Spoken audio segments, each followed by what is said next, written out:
So yeah. What's up? Yeah. We got Mirror back in the building. Yeah, peace. What up? What up? Peace. What's going on? Yeah, we're gonna drop some juice tonight. Yeah.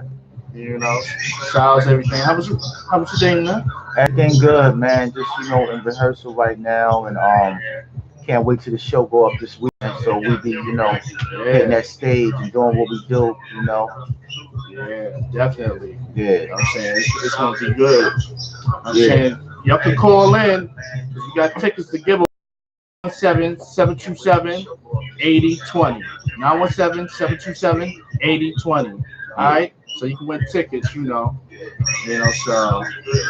Am I supposed to hear music in my headphones? Yeah. Okay. All right. I was just like, okay. Yeah, I can hear it. I was like, yeah. This sound like some what's her name? Megan Stallion. Yeah, she doing her thing. Yeah, she performed tonight. Oh, she performing tonight? Yeah, forget you. Oh, word. That's gonna be lit. Yeah, they doing the Powerhouse tonight. I would have been there if I didn't have to do my daddy duty.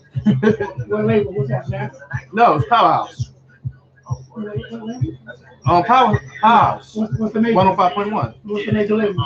No labels. It's like Summer Jam. You're doing Powerhouse. Okay. What label she's on? Oh well, I forgot. I think Atlantic. I think she's on the 300. I forgot. I think she's on Atlantic though. That's stuff. I see.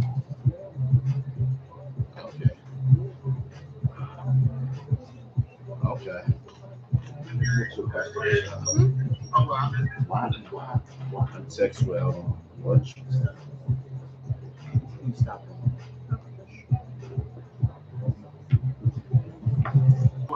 Alright. So what's up, people? We're gonna start this show in a minute because we playing. Yeah. Who's that's him? I don't know. DNA, that's you? What's that? The feedback in the back. I think that's the Bluetooth. I got turned down. Bluetooth. Okay. I like it. So.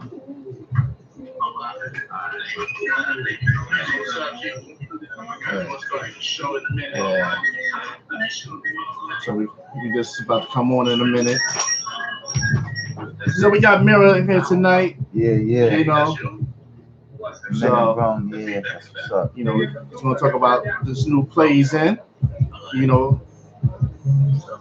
That's you. Oh, that's me. Oh. Okay. Started shaking. Oh, snap. Sorry. I like. So, what's going on? No, it's shaking. So, I got, so. Wait, hold on. Why the heck I didn't? Shout out. I got a tag. On the live. So, I haven't tagged myself. You know what I'm saying?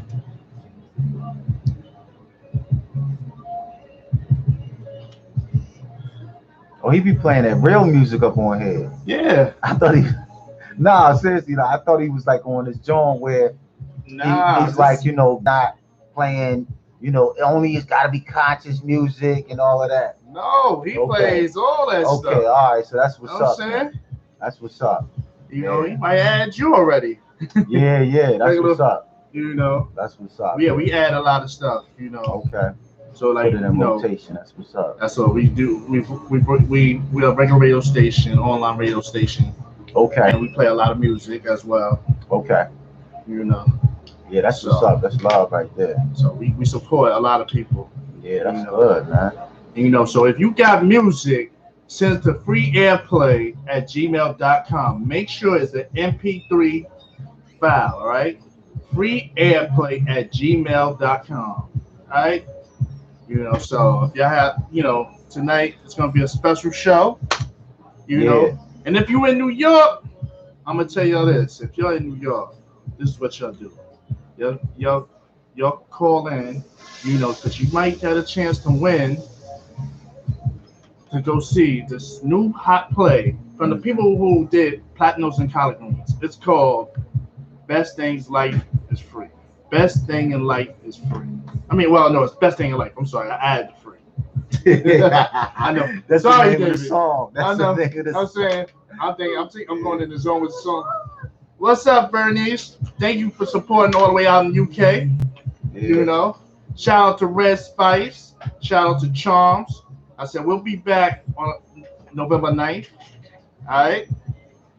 And shout out to my boy Leon, Damien, who was in the building. Film, food, and more. All right, Leon, BU. What's up, Big Easy? What's good? What's going on? All right, we about to go in and all that. All right, just waiting for this little thing. Now listen. You're a musician. Free it.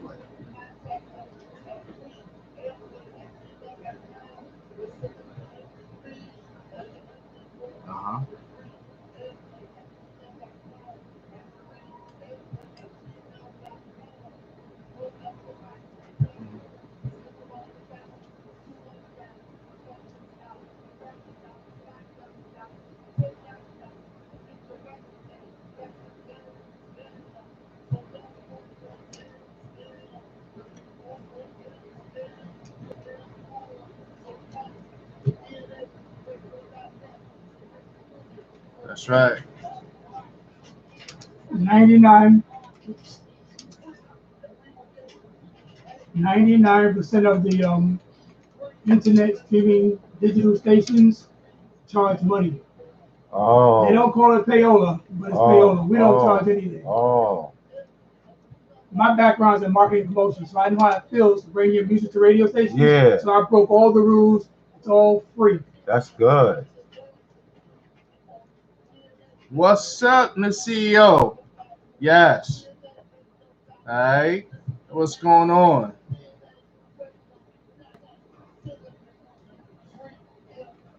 Can't wait till you come to New York. You know we gotta have you in the building. What's up, Stormy? And this is the commercial right here.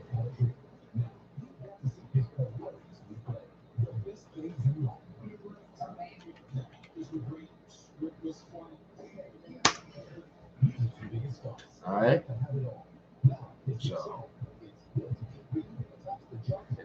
So I want to know who was rapping on this. I don't know. David hired somebody to do that. I'll say. So that's good. Oh my God. So we got. He just hit me too. You gonna call David Lamb in a minute? Okay. Yeah, he just hit me. Just let me know. Okay. And stuff. So, we about to go in a minute, but. You should check out my single Curtain. This is my boy Blaze. It's the second single off my album. I know what I'm doing to tape. It's on every single media platform, so y'all make sure y'all add to your playlist now. Follow me at Custom Fields and follow the phone game and write it FMG. You ready? Yeah, I'm ready. So I'm banging all day. What's up, Melanie Super? Letitia Kennard. What's good? What's up, people? What's good? This is One Night Stand with Wizz. All right, starring Wizz. I'm saying I shouldn't be saying One Night Stand with Wizz. It's starring Wizz. All right. What's going on tonight? I got a special host, but I got two special hosts in the building.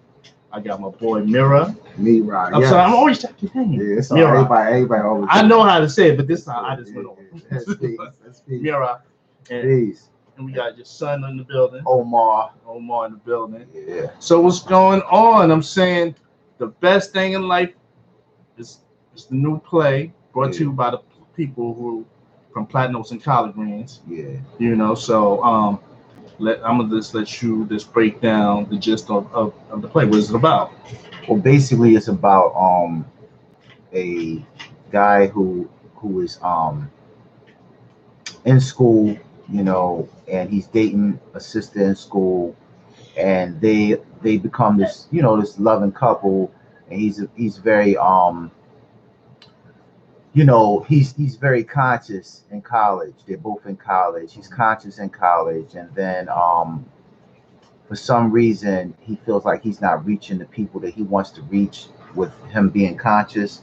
So what he does is he actually goes and flips the script and starts, quote, like selling out, like just feeding into the stereotypes and giving the people out there, like, what the ignorant people out there, or not ignorant, but giving he goes pop, and mainstream, and eventually he's trying to find his way back, and the girl he's with, he's dating, Belle, she leaves him because he's not the same. He's starting to change and be a different person.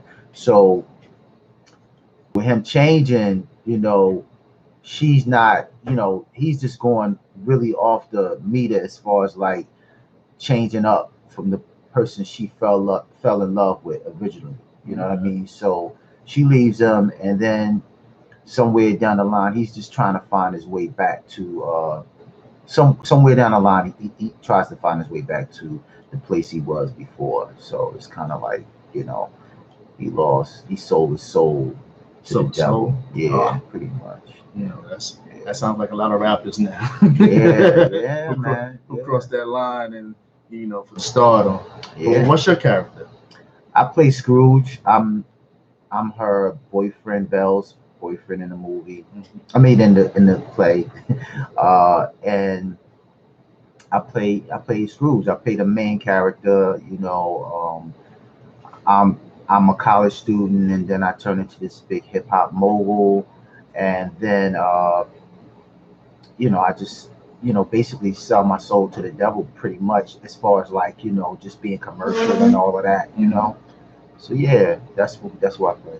That. So like, how's everything coming along, and where's this play gonna be at? 26th Street at Asylum Theater, Asylum Improv. 26th Street, West 26th Street, New York, at Asylum Improv. And what's the times and all that?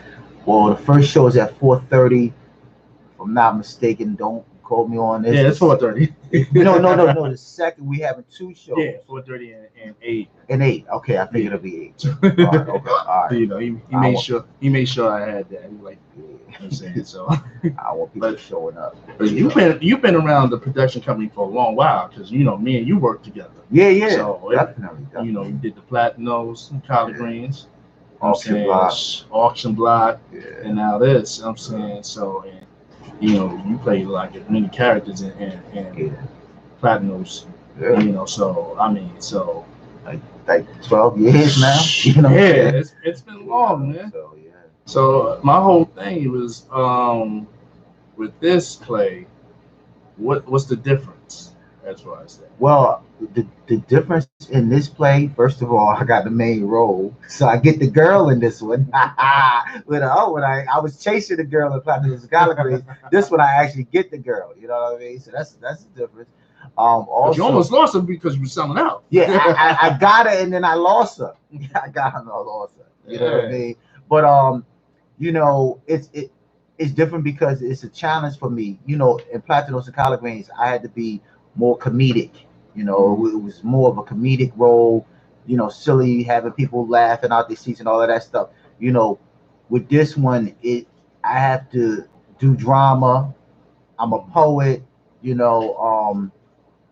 Because in college, I'm a poet. A conscious poet. So I had to really go in my poetry bag, in my soul bag, because poetry is different from rapping.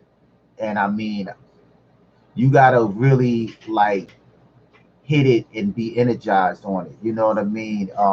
Different words, you hit them a different way, and it's just like, so I had to do a little research on being a poet. You know what I mean?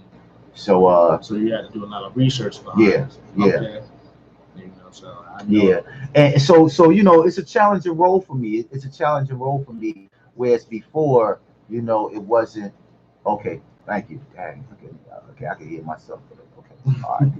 Okay. You can adjust this also. Okay, that's what's up. That's what's up. Yeah, he's trying to have problems hearing me. All right, yeah. So it's like it's a challenging role for me, and I appreciate the challenge, and I got a great director, David Lamb, who sometimes I just want to punch him, and sometimes I'm like, oh, thank you so much for helping me, get that out of me, So I know, I know it's like, because he's like, yeah, he's very, he'll scream, I told you, and I'm just like, oh, okay, all right, David, let me just do it this way, you know what I mean? So yeah. So he yeah, wants trying to get okay. Yeah, I know. Shout out to David. Yeah, shout out to like David. my cousin. He's like my big brother. You know what I'm saying? More than my cousin. So because he showed me so much as far as with being like with y'all, working with y'all, and and it's a beautiful thing because a lot of people came through and supported the play and everything. It's a beautiful thing. Yeah. And I just like to support. Yeah. And I'm glad that I have a platform. Yeah, that's what's up. That's what's up. Definitely. You know what I mean? Definitely. Play is the best thing in life. All right. Best things in life. Yeah. Don't shoot me. We're gonna call David real quick, and then we're gonna go on the topic because okay, we're fathers, and I want to stress that. Excuse me, before you call David, quick question to the actor. Now, how does it work? Do they have a meeting with the producers and directors, and they explain to you what the play is about? How does that work in terms of how they assign you a role? How does that work? Well, first well, see, with me, it was very authentic. I mean, it was like not the normal casting. I never auditioned for anything. Like as far as I never auditioned for Platinos and Collard Greens. I was doing my music at the time. I was doing my music, and a brother had approached me from the play, and he said, do you know how to act? And I was like, yeah, I know how to act. And I never took an acting class in my life, but wait. Okay, you say a person approached you. Where were you performing? Were you performing someplace, walking down the street? How did that work out? I put out an album called Reincarnated Street Soul when I first touched down in New York. I had put out an album called Reincarnated Street Soul, and I was literally walking on the streets, 8th Street, in the village, selling my CDs up and down the block, for like 10 a pop. I was the first person out there selling my CDs for 10 a pop. Everybody started selling CDs for 10 a pop after they seen me out there. But anyway, I was selling my CDs, and he just came up to me and he bought a CD, and then he asked me could I act, and then I was like, yeah. Then he just gave me his card. He said, look, David is doing the show called Platinos and Collard Greens. Why don't you come on down and check it out? So I got to the play, and I see the guy up there. I forgot his name at the time. He was playing the main character. At the time, Was it on you? It was Phil. No, Phil. Phil was there. And the other guy was playing okay, which was he said, study this role. David said, study this role. Study the role of okay. Watch this guy right here. Watch him. So the thing is, he assigned a role to you. He already visualized you. Okay, you be perfect for that role. Yeah, it was like, I guess basically me doing what I was doing. I was auditioning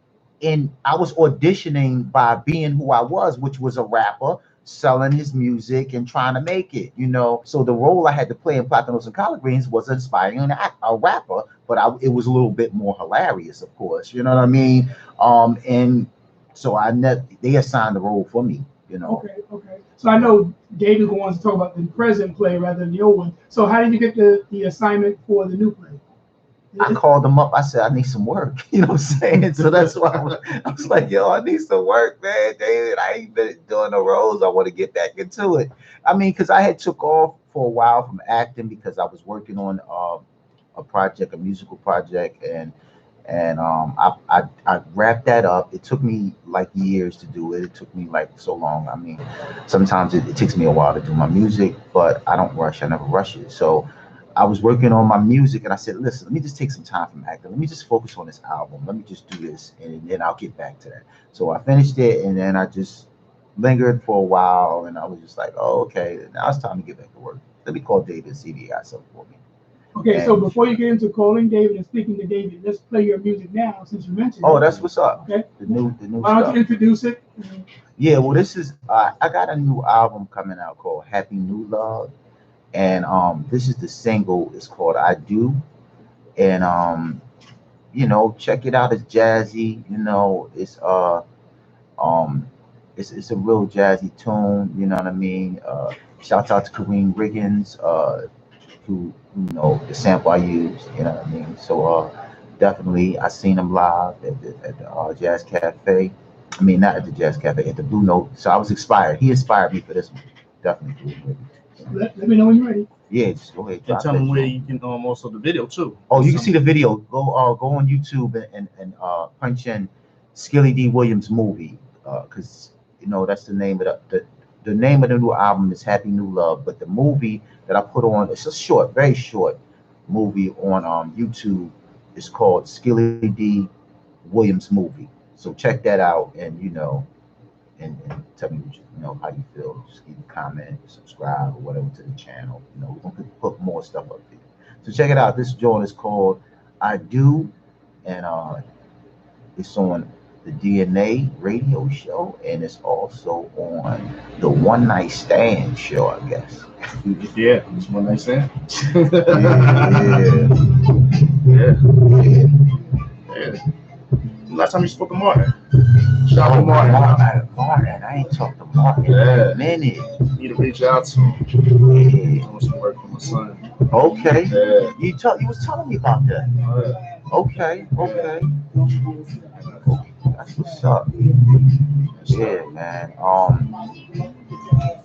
What's the boy? The guy who do you know? I know you know this guy. He's the one who discovered who discovered me. The guy that used to work was quiet. He was real quiet. You know what I'm talking about. Damn. I ain't seen him. I don't know why I can't get his name out my. I ain't seen him in a long while. The brown skin boy. Yeah. David's roommate. For real? Yeah. I forgot his name. All right. So yeah. What's his name? Damn it. I forgot his name. Shoot, but I got a brain freeze. I hate that. Yeah, I don't like it. The last time I was up here, I couldn't even get the thing out. And and when I come home, I'm like, that's what it is. That's what it is. Yeah. So yeah, people, it's gonna be. Give them the address again. I'm 26th Street, West 26th Street, New York, 8th Avenue is the Improv Asylum and Improv. Yeah. This Saturday, November 2nd. Yeah. Okay. It's going to be the best thing in life. It's November 2nd at the Improv Asylum Theater on 26th Street. On 26th and 8th. I'm thinking 26th because today's the 20th. Oh, that is crazy. Okay, it's on 8th Avenue. It's on 307 West 26th Street. All right. Yeah. Because you were 26 twice. That's what I'm saying. All right, Dave. I'm gonna get you. Matter of fact, Dave, if you're around, we gonna call you. Yeah. And I need an acting role too. He said, I need. No, I don't want to sell no more t-shirts. He said, I want to sell no more t-shirts. I don't want to sell no more t-shirts. I want to be an actor. I got the acting. Yo, for real. So I enjoyed that. Yeah, definitely, man. We had some fun. Let's see if we get David William. Okay, we calling him now. About to call him. Peace. What's going on? Hey. Yeah, hold on. We gotta turn you up. What's up? Say What's going on, man? What's going on? How you doing? Just hard at work, Hard at work, trying to bring a show to the people that they're gonna love. And a show filled with laughs, love, and conscious hip hop. Conscious hip hop. I hear that. I'm saying, so you took your time and did your joint. I see. You know. Yeah, you know, I tried to make it similar to Platonos in that it's a romantic comedy that's deeper than that has other issues.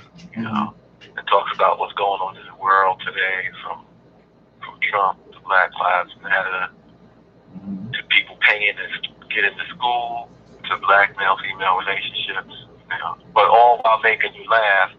It's different than Platonos in that this one has more music and some hip hop that's gonna have people dancing in the aisles. And Mira really does his thing. You know, with the raps as a hip hop star, he's killing it. I mean, people gonna be rolling in the aisles and dancing and leave feeling uplifted. You know, leave feeling like they can have the best things in life without having to sell it to someone.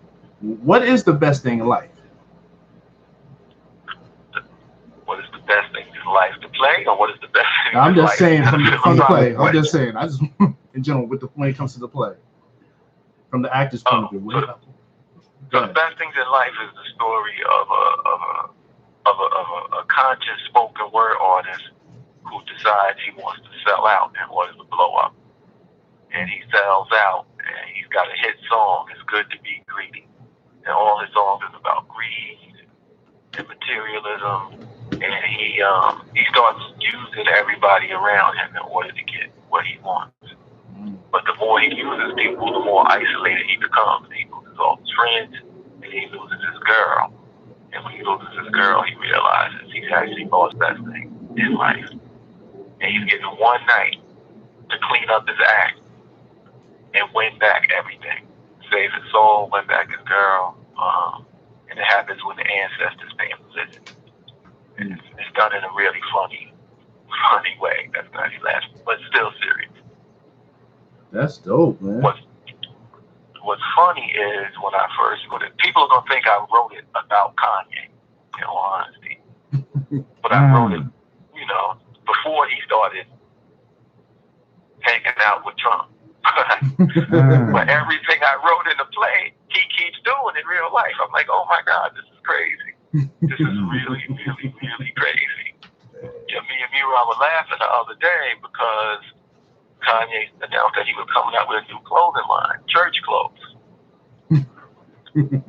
He just dropped the album too. In the play, he starts a clothing line that that has a crazy title and some crazy meaning. And we were laughing in rehearsal because we were like, this is really crazy. Like everything that's in the play, this dude keeps doing. Yeah. In real life. Oh my goodness. So dag, man. So Kanye, you think Kanye gonna go on a tweet about this? I don't know. It could be Kanye or Diddy, somebody. Because usually a lot of rappers who do that type of music, and then how they sell out to sell out their urban to go to the next level. You know, they don't see who they're hurting. They're actually hurting, people who follow them because they don't want to go across that bridge with them. So they give them that chance, like, damn, should I go? I wasn't writing about any one particular rapper, but it's the history and the challenge of being a black artist in America. You always have had that, the difficulty of trying to stay true and be economically successful without selling out. But then the more of selling out, because there's seemingly more money on their side. So the play deals with that. It applies to a lot of people because that's the reality of the tension that we face. Yeah. So people will see it and be like, oh snap, because it'll be very real to everything they see going on. But I will say that I think by the end of the play we're gonna have some proposals because the play really leaves you feeling uplifted about love, and I think it's gonna inspire some proposals. Look, I'm gonna just say I witnessed a wedding at a Platinos and Collard Green show. So. Oh yeah. And a couple of proposals. Yeah. No, but the one that I'm just gonna add on real quick. The one that had me really, the whole crowd in tears, laughing, was when the guy proposed to the girl at the play, and he said, "You the only one I love in my life right now." So it was like, right now, like, what do you mean right now? I forgot about that You right was now. I was like, what? No, but I remember that shoot. Like what the wedding lasted till like what 1 o'clock in the morning, right?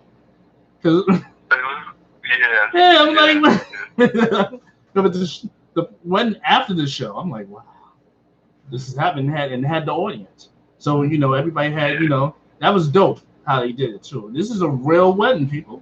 So Mr. Lamb, I mean, you be having people propose and all that. Sure, I might go on stage and ask my wife to remarry me again. I ain't got nobody right now, so that's that. So, but that's kind of dope, So like, oh yeah, but y'all didn't give people a website address. Can I do that? Oh yeah, and you could have typed it in as well when you signed in. Just know that. Yeah, it's thebestlaughs.com. The best laugh. You get all the information for tickets and showtime. Right. Thebestlaughs.com. Okay. You know my typing is crazy. The bestlaughs.com. The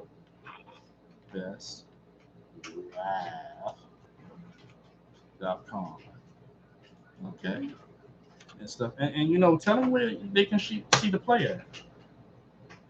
So it's going to be at the Improv Asylum Theater, which is on 26th Street, 8th Avenue, which is 307 26th Street. So you can take there's a lot of trains that go close. The C train, you can take the 1, 2, 3 to 34th Street, to F, to 34th Street, to R, down to 28th Street. There's a lot of trains that go by. So the E train down to 28th Street or 34th. So you it's make a great theater, intimate. You're going to have a lot of fun. Yes, sir. So you making sure that people going to stop at around the Diamond District to get a ring to come near and propose now. Why not, right? Romance and hip hop. That's the way it does. Because a lot of people don't understand how you have to have. That's really the Romeo and Juliet music is like a blessing to love. It brings out a lot of stuff. All your feelings. So how long did it take you to write this play? Oh man, it's been on my mind for a long time. I'm struggling to get it out of my head. Mm-hmm. And I saw another play, and they used in the play they used the music rock skate. I could put that in, and when that came on, the whole audience got excited and happy, and I realized that's what I was waiting to see. That's what was joy. I needed to figure out how to put joy in there. Once I figured out how to put joy in there, I was able to do it, and that's when I wrote the song. It's good to be greedy, which it sounds crazy, but it's a hot beat. It's a hot rap, and he kills it during the show. We do it like he's doing it at an awards, and it's the whole audience is gonna be chanting, "It's good to be greedy," because it's so ridiculous. It's fun, but by the end of the play, we gonna see if that's really true. It's good to be greedy. So, but once I was able to fit the joy in, it took about 8 months. Okay, so because it's like playing like that. It's like we need this at this time. Sometimes you need that, because where hip hop is going and where the politics is going and the way Kanye's going. One of the dude's heroes in the play is Trump. And again, I wrote that before Kanye, but then he started talking like that. I was like, wow, this is light to imitate the art. I never thought about that. You don't have Trip tweeting you? Okay, that's a good promotion right there. I never thought about that. That's kind of crazy. So yeah. So the twist and all that, it felt. We still on. We still because when it does that, this. I guess every time we mention Trump name or something, sometimes the internet act up over here. Yeah, those are what they say. Those are algorithms. Algorithms. How you say The algorithms, yeah. Algorithms. Yeah. Oh, so yeah. So you gotta we be can't, easy. You know what I'm saying? Because we still on here live, so I can see us and that. So, but yeah. So give us let's tell them where they can get the tickets at and where the place is at. Okay. And the dates. You can go to the shows are open next Saturday, November 2nd. We have a show at 4:30 and at 8. And you can go to our website, which is thebestlaughs.com. Mm-hmm. Thebestlaughs.com. You hear that? Thebestlaughs.com. Or you could call 212-352-3101. Hold on. You know my typing slow over there. That's what I'm saying. Okay. 212 352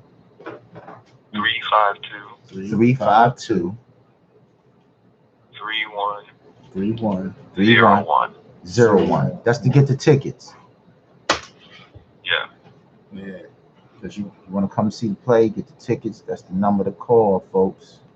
And I got a question. How long was you doing Platinum Notes and Collard Greens? That's what. How long was Platinum Notes and Collard Greens? He's still doing Platinum Notes. I know. Like, what are you talking 12, about? 13 years, something like that. I would say like 14. I think my daughter was like 1 year. And all that. Maybe. Yeah, you could be right. Yeah. Yeah, who knows? I used to just come visit sometimes. Put it like this. My son was in a stroller. My son wasn't even born yet, okay? And I was playing in Platinum Notes and Collard Greens. My son now is just turned 9 years old. So I know I at least been, in it for 9 years, at least. Yeah, Dave, who was your roommate? 7. That's what it was. No, not 7. The other Marcus. That's his name. Oh, it's Marcus. Yeah, Marcus is the one who discovered me. Yeah, Marcus is the one who discovered me. Yeah, Marcus. Well, yeah. I'm thinking 7. Like, because all right. 7 was the director, but Marcus is the one. That's why I was thinking. Shout out to Donnie and everybody. Yeah, shout out to D. Yeah, shout out to Donnie. Yes. You want to shout out your castmates? Yeah, we got a fantastic cast. Amira is in the lead, and the lead woman who is fantastic. Her name is Sarah Lewis, and she not only can act, she can really sing. And we got some singing songs in this play. It's gonna blow people away when she breaks up with them. She has this song, "No Damn Good." Tell me too much. No damn good. It's gonna be fire. Oh, so. And playing his friends who are really funny is Julian Kingston and Gabriel Hamilton. All right. And playing the MC is Daniel Hickman, and playing her best friend is Nemesis Irizarry. So, like Platinum Notes, it's steeped in both Black and Latino culture in New York. In a funny, conscious way. Yeah, so okay, man. So yeah. So one more time, you just give them the address and everything. Okay, yeah. So again, it's gonna be at the Improv Asylum, which is on 26th Street and 8th Avenue. That's 307 West 26th Street. And the website is thebestlaughs.com. All right. Bestlaughs.com. That's right. And the phone number, 212, it's Theater Mania we call. It's Theater Mania,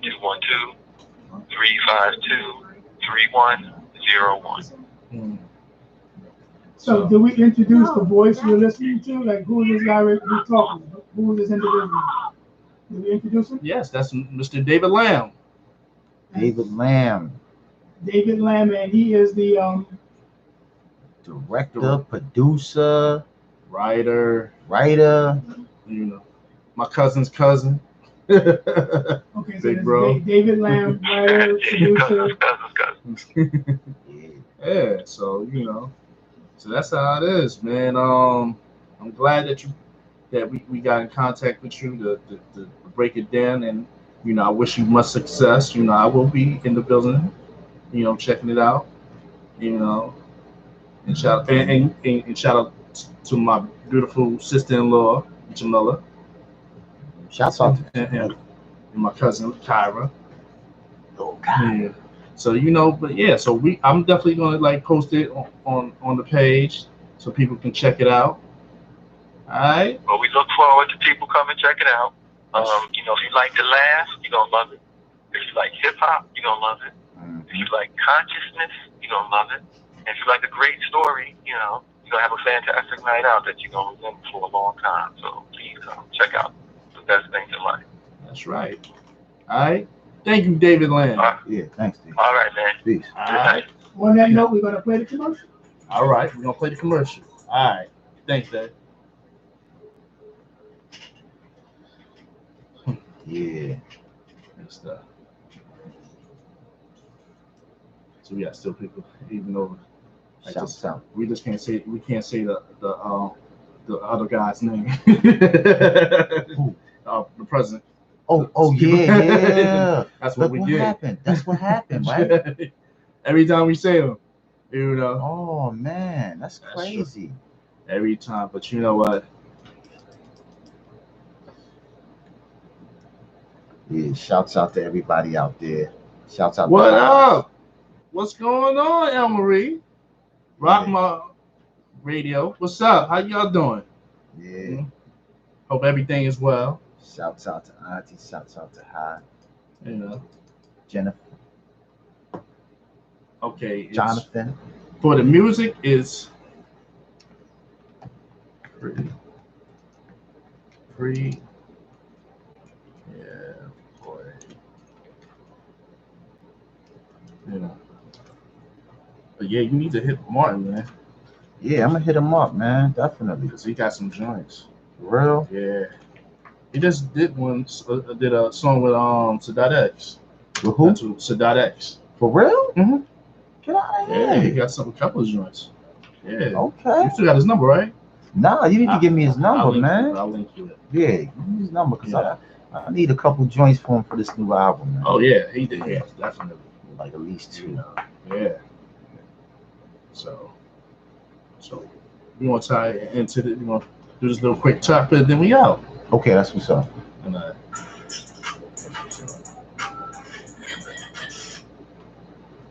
we just doing the shows, you know.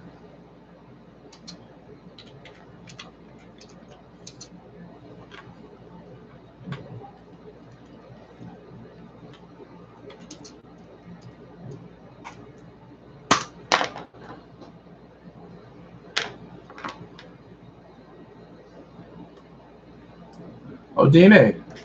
The Kanye album's kind of alright. The gospel album? Is it really? Yeah, it's kind of alright. When did it come out? Came out yesterday. Okay, so where you hearing it at? I heard it on Tidal. Yo, I gotta check it out, man. I wanna hear it. It was kind of intense. I mean, I can rock with him on it. It's for real. Yeah, it's you like reading loud out loud? You like reading loud out loud? I really don't. You don't? I don't. Okay. I don't.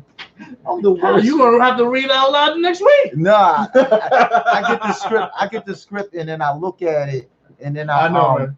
You gotta memorize it. Yeah, and then I'm on point with it.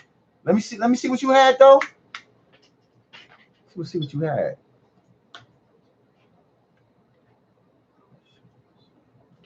We're on in 5 seconds. You don't have to read it. Don't worry about it. I'll do it. Okay. Shows audio and sound quality. What's up? Is much. What's up, people? Yeah, what's going on? Peace. Yeah, what's going on? DNA, you want to read it now? Oh, okay. Yeah. So, like today is like a crazy day. Shout out to my daughter. She turned 15 today. So I'm gonna hook up. That's what's up. Happy birthday, yes. Happy birthday. Yeah, happy born day. So that's why, I'm in the building, Mhm. and then I'm gonna jet out. But fatherhood, I'm saying, is very, very important. A lot of people get dogged about it, but we have to praise the real, true fathers who's on their grind. Yeah. And making up, because everything's a sacrifice. Yeah.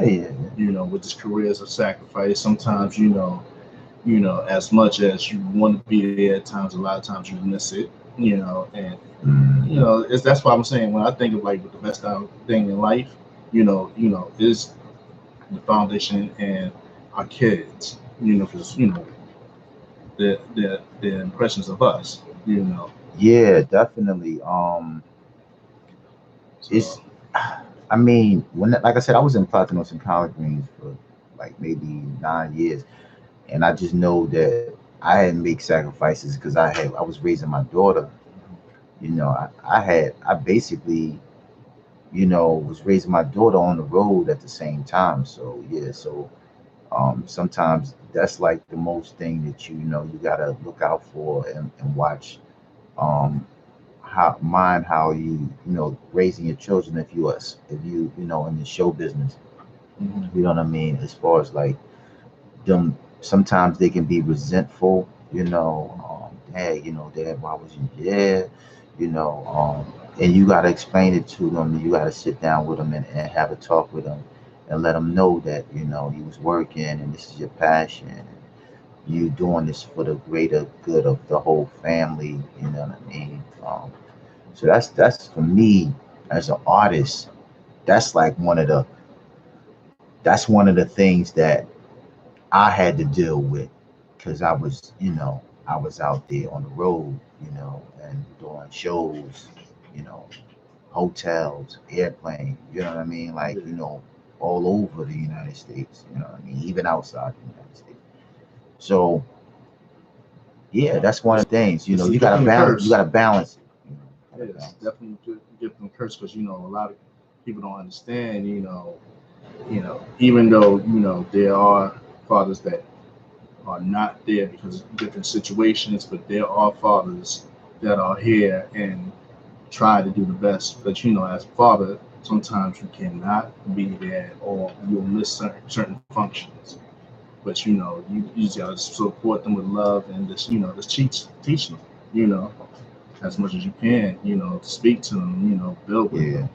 Yeah. And so they just don't feel like, oh, he's just doing this. He want to spend time or do this, but just make it matter. A lot of times people sacrifice other things, as like with money. I'm saying you have to sometimes do the time. Yeah. It's the money doesn't work. Yeah. Sometimes it's just sad. Yeah, I just want to say one thing. I mean, and I'm glad we touching this topic. There is no reason in the world that I feel you should keep your child away from the father. Preach. No reason. I don't care what it is, unless he is just in a situation where he's like on drugs or something. Um, I mean, other than that, I don't see no reason, because to deny a man the privilege to see and have spend time with his child, at the end of the day, when that child grows up, they don't have nothing to do with the beef you have with that child, with that father. They don't have nothing to do with that beef at all. All they know is their father wasn't there. You don't see that. And to fathers that say, oh, well, I'll let her go her way, I go my way, I pick up later on down the line. My son or my daughter, they should understand that. They'll understand later on, and I'm like, what do you mean? They're gonna understand that you wasn't there. That's all they gonna understand. They ain't gonna see that. You gotta fight for them. You gotta fight for them. I got friends of mine, well, a friend of mine in particular, no name, but I mean, I told him, I said, listen, go down to the court and, get filed for partial custody. You know what I mean? So you guaranteed to have some. I'm gonna go down there. I'm gonna go down there. Trust me, my children, they gonna know when they grow up. And I'm like, oh, okay, all I'm not gonna say no more. Nah, you have to fight because you don't understand. They don't see that. They only gonna see like not bashing your ladies, but it does happen. The poison that you instill in them. Yeah. Because sometimes even though you reconnect, there's certain things that the kids will fail. Mm-hmm. And definitely if you like in a new relationship and you moved on and you have raised kids, that's in the household, so the other kids will look out and like, that's why you ain't got no daddy. You know what I'm saying? Like, you know what I'm saying? Yeah, tease you and make all kinds of jokes, you know what I mean? Yeah. So let's make that little moments. That's what it counts, man. That's where it counts the most. You have to. I mean, my father wasn't in my life. Like, really, I don't remember him being in my life, spending time with me at all. I remember him being in the same city. The only thing my father brought me was a pair of plastic shoes to go to my mother's funeral, and that's the only thing I ever remember getting. My father would come up to me and ask me for money. Yo, let me get some money. I'm like, it's crazy. Are you guys close in age? Ooh, that's a good question. Yeah, I would say that because my mother had me when she was like 16. 16-year difference, you and your father? I would say pretty much close to that. So he's 45, you're 30, something like that? You're 15, he's 30. You're 15, he's 30. Now he's 45, you're 30. Something like that? I wish I was 30, but I'm not. No, I'm 30. just saying in terms of the numbers. Okay, yeah, pretty much because. Hold on. Yeah, like almost like I would say like 13, 14 years apart. 13, yeah, somewhere around here. Okay. So the question was, are you guys close in age, the parent and the son? Yeah. That was the question. My mic was down. Yeah. So we're close in age. Me and my father, we're close in age. If you want to say like 15 years apart, yeah. Okay. I never thought of it like that. Interesting. That's right. I never thought of it like that. Is your name Livermore by any chance? I had a friend growing up. He was 13 when he had his first son. So it's like close in age. If the father's 26, the son is 13. So they're 13-year apart. So you didn't live in Dillon Village. I mean, you didn't live in Drew Hamilton. Did you? Drew Hamilton? No, he's from I'm born I'm joking. I'm born and raised from Philly. Well, yeah, I know some people who like was 13. Oh, we got a caller. We got Nate Ski. Somebody calling in. That's what's up. That's what's up. You got what's up, Nate Ski? Yeah, what's up? How you doing out there? All right, how you doing? I'm good, man. I'm good. Hanging in there. I just heard the show with the guy who have the play. Make sure you send me that drop. My station will start next week. The True School Radio start next week, yo. Okay. That's what's up. Let them know, send me that drop. We can play on our station and get him more love. Maybe he'll come to California and do a play out here.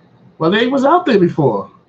Yeah, but we want to go back. Let's go back. You know what I'm saying? Yeah, you want to go back. That'd be good. That'd be good. I wasn't out there. I need to go out there. Yeah, definitely. Sure. Yeah, so that'd be good. Yeah. That's what's up. Is Peter Reimer out there? Nate Ski, Peter Reimer? He's in Cali? Peter Reimer. Yeah, he left already. Oh, he left already? He left today. Oh, okay. Did he go on the air with you guys? Well, we got together for a minute, but I was busy. He was busy. But he come back out here, but they want me to come out there to do a show out there in the UK. I might go out there next year. Nice. You know. But yeah, I'll check out the show. The show you're doing is good. And the play, I want to check out the play, but I can't check it out if I'm here. So hopefully they come to Cali and we'll get it out here so everybody can see it. It sound good and everything, so I like to see the play. All right. Especially it's about crazy RSG though. You know I want to see that. So Nate, just text me your email so I can send you the drop and everything. All right, on this phone right here, this phone. No, you got my cell phone, Nate. Yeah, I got it. I got it in my phone. Your stuff. Yeah, you can hit me there and all that. But so Nate, explain to us when do you guys start live on the air? What day is it you guys going to start live? Well, we start live on Friday coming up, right after Halloween. We come on that Friday live with November Doc 1st. November 1st.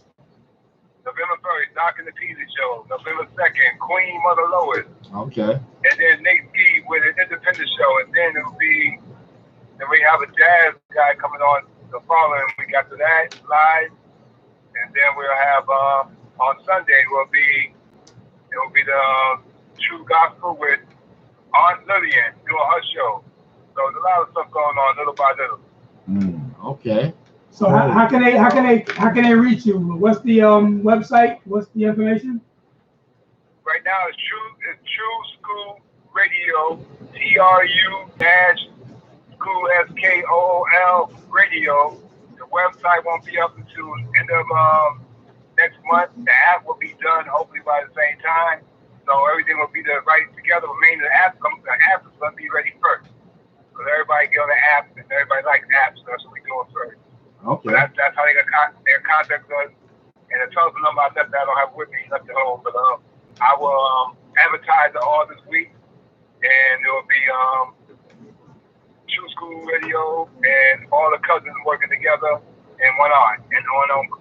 So that's what we're doing. It's a family thing. Everybody's getting together. And we're bringing out new stuff, new music, new artists.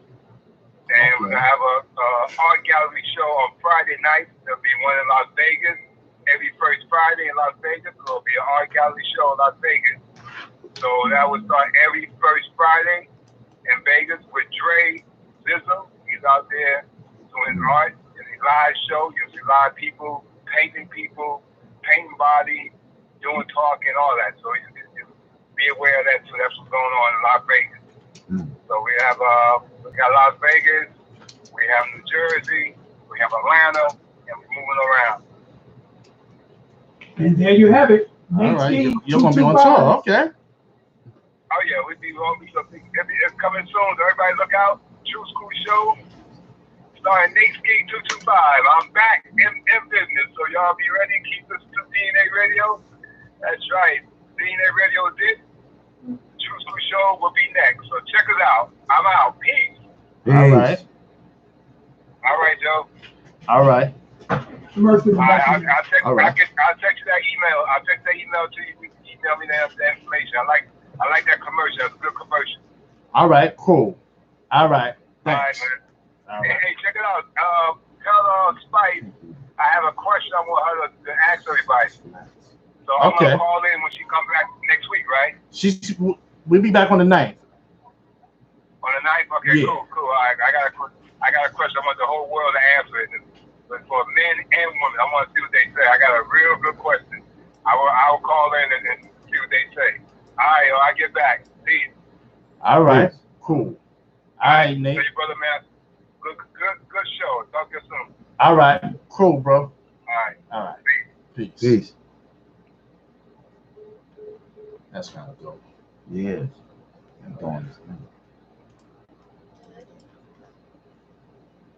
Also, you can send your music here too, because she has an unsigned height.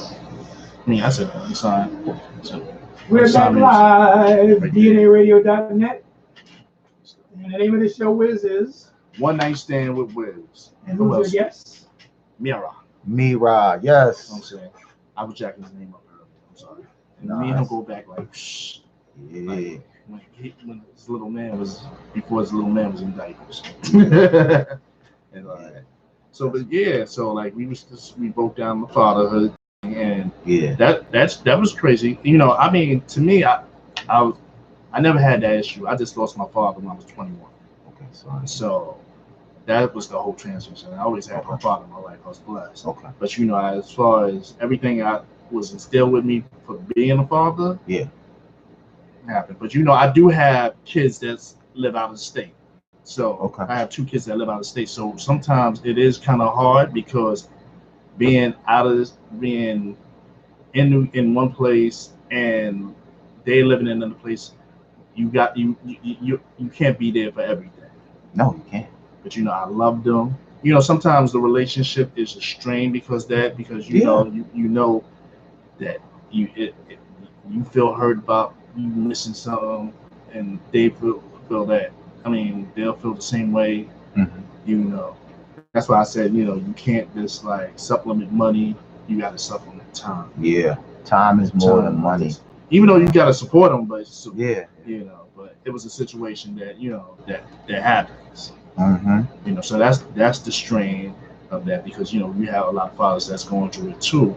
That live in one place and one. You have. It's hard. It's kind of hard the type of balance because you can't be there for everyone. You know what's weird? I must be a special child growing up because it was no big deal not having a father around all the time. I was like doing my own thing since probably age 9, and it was no big deal to me. It's no big deal. Well, I mean, having a father around all the time, if he's working, if he's doing what he needs to do, and he still sees you and talks to you and sits you down, every now and then, and y'all have that talk, that's different.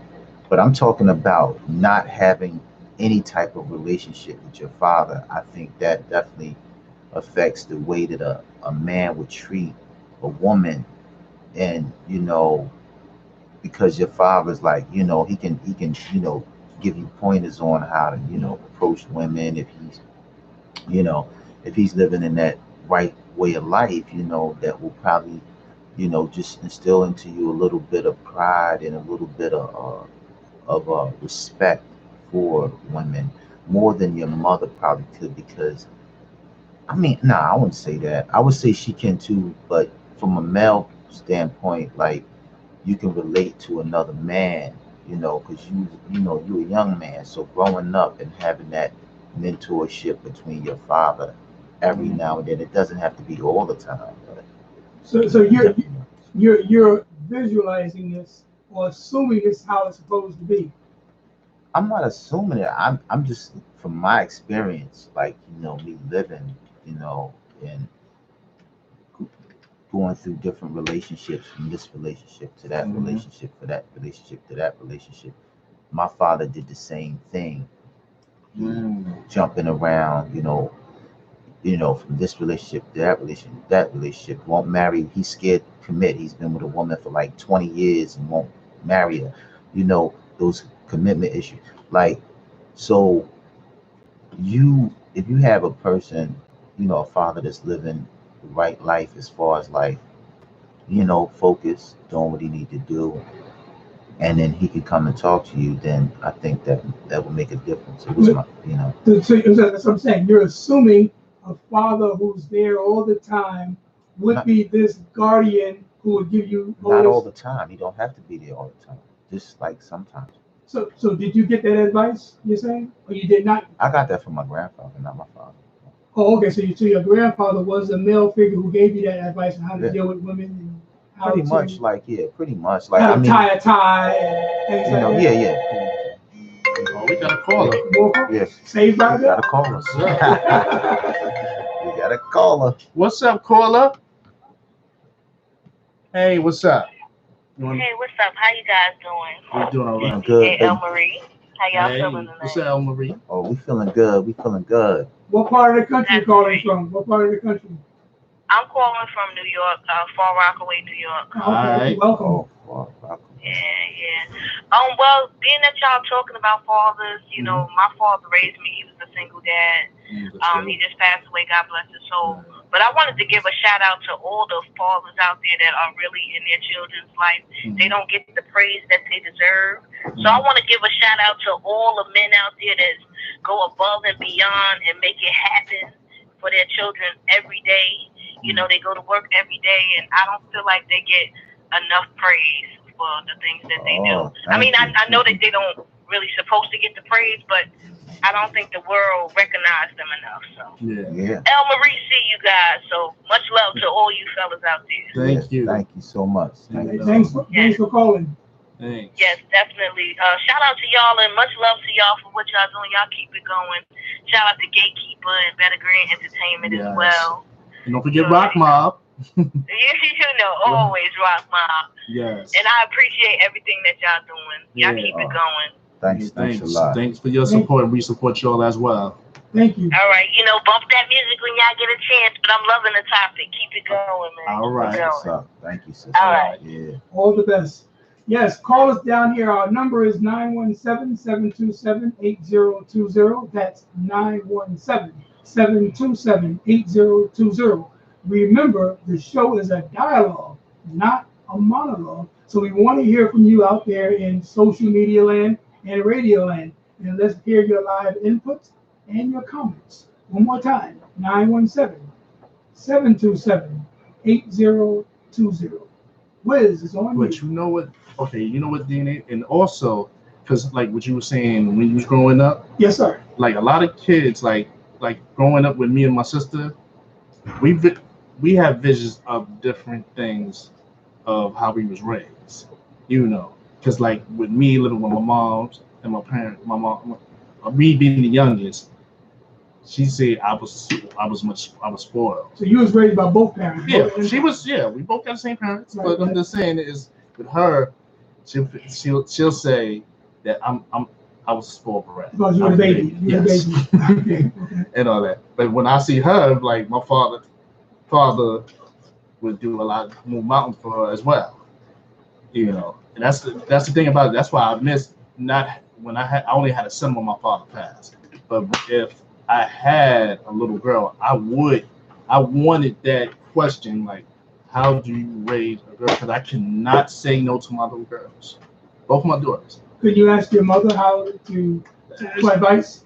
I can't. I mean, to me, it would be easy. It would be like as far as situations of dealing, I would want that go to my pops. There's certain stuff that you want to go as far as handling situations more than your mom, your mother. Okay. But your grandparents, were they alive at the time? I didn't. My grandparents was alive. My grandmother was alive when my father passed. Both my grandparents was alive. But no, I'm just saying as far as instilling like situations he had to deal with my sister. How to just say like, look, how can you just say no? Because little girls. I mean, even though I love my boys, but little girls they'll wrap you around your finger. Like that, they wrap you around your finger. You don't know. It's like you understand because you have a girl. Yeah. It's like I got I got two daughters. One is 26, and the other one she's a teenager. And she just started college. So, even though she might not call me for a couple days, but when she do call me and she like, Dad, I need such and such, because that seemed like the only time she called me now. She's a teenager. We used to talk all the time and do all this stuff together. And if she called me and she like, Dad, I need such and such, and I'm like, damn, I gotta get that. You know what I'm saying? So I agree. That's why I look for it, like, the bond of raising a daughter, because sometimes, it's easy with the mothers to go to the mothers and all that, but sometimes as a male perspective, because we're very protective. Fathers. Very. Oh yeah, I told my daughter, I said, you're not gonna have no boyfriend till you finish college. Sure, I told them when they were 45. They can't have a man until 45. Then probably then, even when she finished college, I'll probably be, like, oh, who's that? Don't let a bill be for a chastity belt. Sure, I probably would vote for that. So, are men really that bad? You gotta protect your daughters like that? Are men really that bad? Well, I mean, I think because what we experience as men, like as me as a man, like. Yes. I know when I was growing up in my, 20s, oh man, I was a rolling stone. You know what I mean? Wherever you laid your hat was your home. Yeah. So I mean, I don't want to discredit nobody, but I think if I had a better molding from my father, that I would have probably been more focused a little bit. I don't want to say it totally, because when you're in your early 20s, like, I don't care. You can't nobody tell you nothing. You know what I mean? So yeah. So I feel that because we know we were out there a little bit, you know, You know how men are.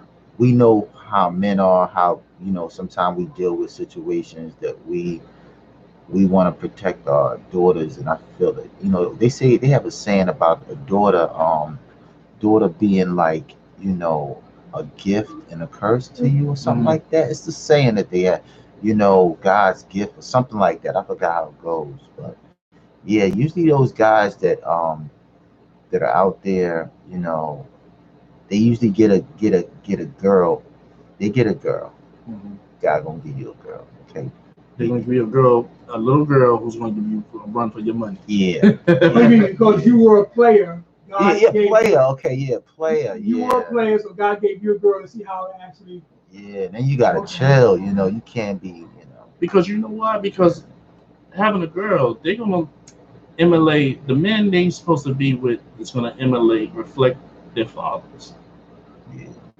Because you got to watch how you treat women Mm-hmm.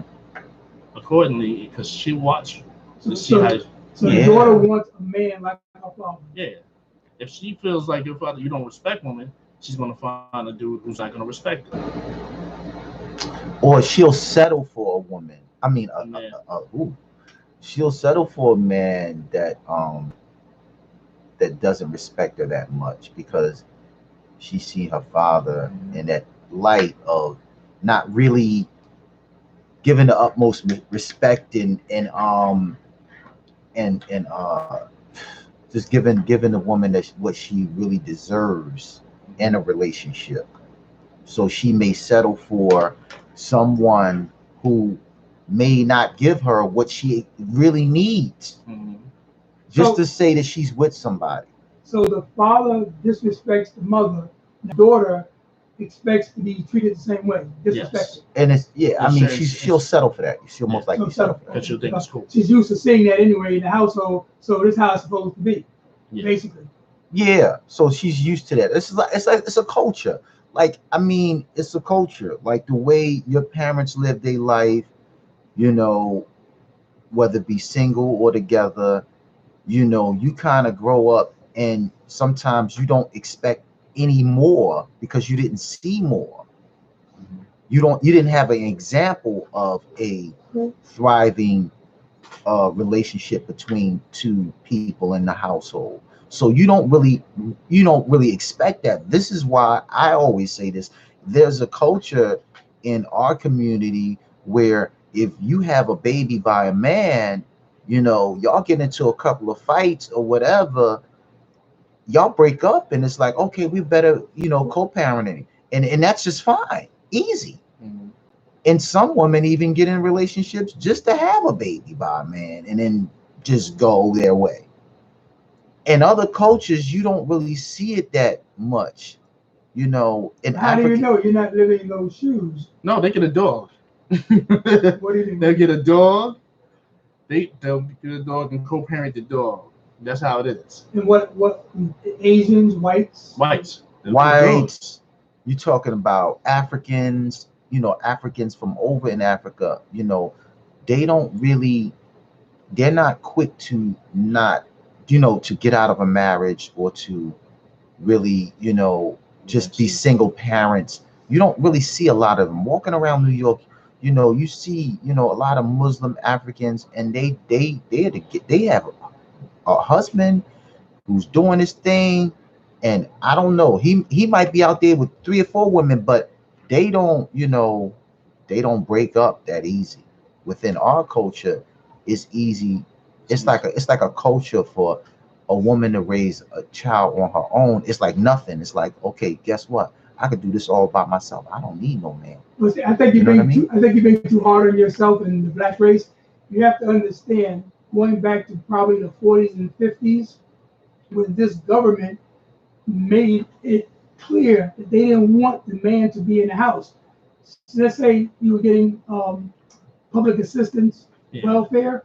The United States government made sure if you want to get some assistance from the government, there can't be no man in the house. Yeah, of course. So that was not the male wanting to leave because the government forced the black male to leave in order for the women to receive assistance to take care of the children. So I don't think it's our fault. And it's sad, DNA, because with that, say like I have a girlfriend, right?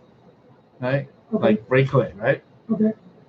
And we're not married, right? Okay. But if she needed assistance, and I'm still in her life, and I'm trying to help her the best, but I'm not making enough, and she goes to Get assistance, they're gonna want child support from me. Where if I'm making a certain amount, they can take anywhere from 150, Facts. 200, and only give her like peanuts towards it.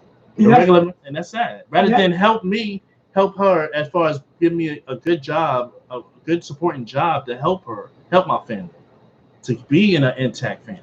It's a business. I mean, it's from the top down. The United States government do not want to see the black family as one solid unit. That's my belief, in my opinion. Yeah, that's true. It's also that, I'm not saying that it's our fault. I'm just saying that some of that conditioning has rubbed off from generation to generation. Yeah, we're talking about from 1940, 50, the 40s, 50s, 60s, 70s. We're talking how many years? That's 60 plus years, 70 years of conditioning of this is how it has to be. You cannot stay here. I can't put your name on the lease. Yeah. So now, So that's a part of the culture now. Right. That's a part of the culture. But it's not the black race at fault. The United States government wanted to be that way. But you also got to remember, like how he said, Muslims and Africans, they're not going to let their family go into that public system. Jews neither. I mean, they're not. Well, you can't say that because they do go in there with their family. No, they go in there. The Jews they stick together. More assistance. They get more assistance in their life. Yes. I heard many stories that you guys. They have an advocate. Yes. They have an advocate. And that started with Koch. Mayor Koch started that, made sure that if a Jewish person coming from Russia, anywhere outside of the United States, if they came here, they were treated as VIPs. Yeah. It's true. But yeah, I'm just saying. I'm not. When you get like somebody that was the other guest from the other show. When you get black politicians, they do not look out for black people. Whereas Koch, who was a Jew himself, he looked out for his Jewish people. It's unfortunate that the black politicians do not look out for us in the same manner.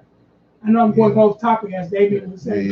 Yeah. You're going way in left field, but that's just speaking truth to power. But like I was saying, like he was addressing is like they're not going to allow them to go to public service because he can have like 4 or 5 jobs. He'll work long hours to take care of his kids, take care of family. Africans, Muslims. And then the wife will go and pick up that welfare check if she has to, and then everything will be good. Which is rare because sometimes they don't allow that because they don't want that type of situation because they already know that if she goes out there, they're going to hit her. No, but they do it in the Jewish community. Oh yeah, but I'm just saying. They're getting that welfare, and in the Jewish community, he may own 3 or 4 brownstones, and they still high income. But he'll be in there with her. See, that's one thing. It's not they're not going to go in. They're going to go in together. It's not going to be like I'm high and like that. But like I said, it was a concerted effort from the United States government going back probably to the 40s. So all those years. They were, tearing us down purposely, but they didn't pick no other race but the black race to tear us down in that manner, And then when Koch, like I said, when Koch became mayor, he made sure if the male has 5 businesses, the female still can get public assistance, and nobody's going to bother them because I'm the mayor, and that's how it is. Yeah. Yeah. And it's this a sad situation, and that's what we're welcome to. Our world, and that's how it is as far as we're breaking up. Well, I need to cut you off. Changing topics briefly. What do you guys think about mental health within the black community? Speaking about what we were talking about earlier in terms of father figure and all this stuff, like in terms of mental health, in terms of having someone to talk to, a psychiatrist, a psychologist, how those titles are.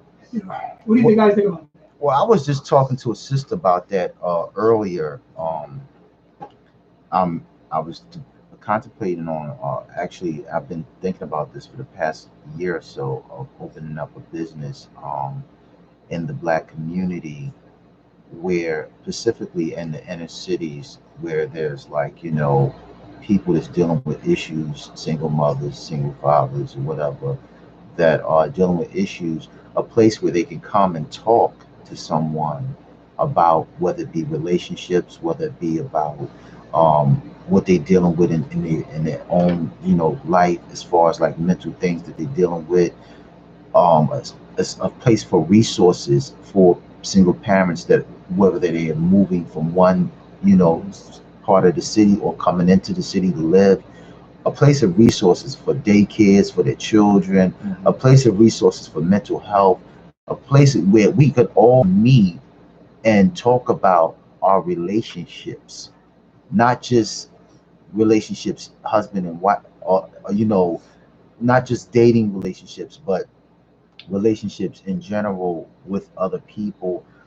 There is nowhere that I know of where you can go in the inner city and they have a program where it's geared towards inner city, Black people, to get them help with, mental health and things like that. So that's what I'm working on.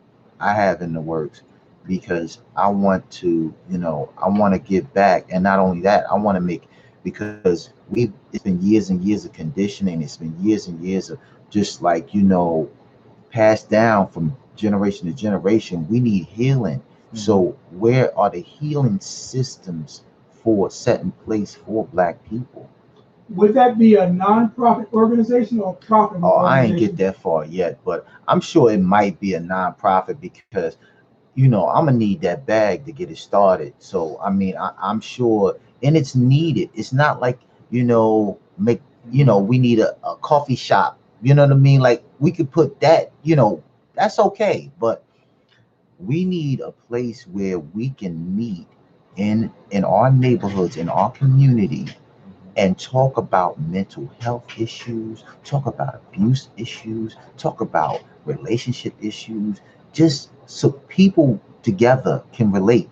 You know what I mean? So who would these professionals be? Would they be other Black people? Would they be white people or what? No. A sister of mine who she said she would help me out with it. She's gonna pray on it, and she's gonna probably, she's interested in helping me out with it. So yeah, this would be people. This would be people. Original people, Black people. This would be Black people because I feel better talking to my brother and my sister about my problems than I do somebody that's foreign to, my upbringing and things like that. Just to studying me as a some type of experiment or something like that. No, it's gonna be Black people. But you know why I know this? With dealing with mental health, a lot of people feel that like it's like one of those parts like emotional. No, I'm good, Dina. I got water here. The mic. Oh, the mic. Oh, I'm sorry. I did Thank you. But like dealing with mental health issues, like going to see a therapist is like, you what? You crazy? They don't think. I mean, people think that is crazy when you're self-helping yourself. Shout out to Charlemagne. When I saw that, he made me like, oh, okay. So I have no problem. I go see a therapist. I know. Not to cut you off. Yeah, go ahead. Keep going. I go every week.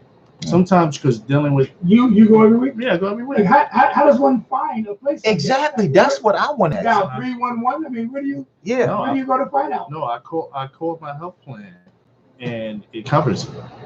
Ooh. What did you ask? What was the question? I just wanted to know where a place where I can go see a therapist. Well, that was the key word. I did an intake and. So the key word was therapist. Yes. Because I'm gonna tell you, I had like a long time. I had a long dealing with my father's death. I carried the burden for like probably over like 30 years. Wow. Were you guys real close? Yeah, we was real close. Wow. I was the last one to speak to him. And and I felt something was wrong with him that day. but he brushed me off. Like, no, I'm gonna go lay down. I'm gonna shake your shower, you know. And when I came back, I found him. Well, he was still living in the house at the Yes. time. My son and my nephew was at the house at the time too. So, but the thing about it, and this is why I say other people, when you live in a household, other people see other things. My son witnessed something going on with my father too, and I didn't know until like me and him one day we went to Dallas and we talked about it. Years later. Yeah, like recently, he was like, I remember such that day, and I remember that day. I'm like, wow. But why didn't they talk about it after the death? Because to me, it's like I went through so much, you know. It was just like I was 21, you know, and just to find that, you know, just to find him like that, and I knew there was something wrong. I should have just like called the cop because he died of a massive heart attack. So were you working at the time? Going to No, school? I was off that day. You know, matter of fact, we supposed to have a show at the Apollo that day. I couldn't do it. You never told me your father died. Yes, I did. If you said you did, I believe, but I was like, yeah, I don't recall the conversation. We were supposed to do the show. Matter of fact, it was the second time we were supposed to go back. They pushed it back for another time, but we did it. So we did cancel because of that? Yes. Oh, okay. You know, and it was so much to take, you know, and like I shut down everything, relationship, all that. It took a long time. Like that, and like Is Reginald your father? Yeah, Reginald. I'm like, I don't remember having the conversation with him about that. And it's like it took so much, you know, so much pain, because you know I felt guilt behind it. You know, I could have called the cops. I should call somebody to, you know, I felt like I should save him. Okay, and so much I had so much hurt and pain, but now that when I was going could have, would have, should have, you saying, only if I would have done that. That's why I stayed with you all those years. One little phone call could have helped. So it affected me in a lot of ways. You know, because after that I was 21. Then like it's like 21. You had your father, your best friend, people, the person that goes to you, teach you about life, gone. And then I was the man of the house. My mom couldn't take it, so because she, you know, that was her. She was with him over 30-something years. They was together from 1917. I mean, that's when they met. From high school, I mean, well, they go way back for that, but they knew each other forever.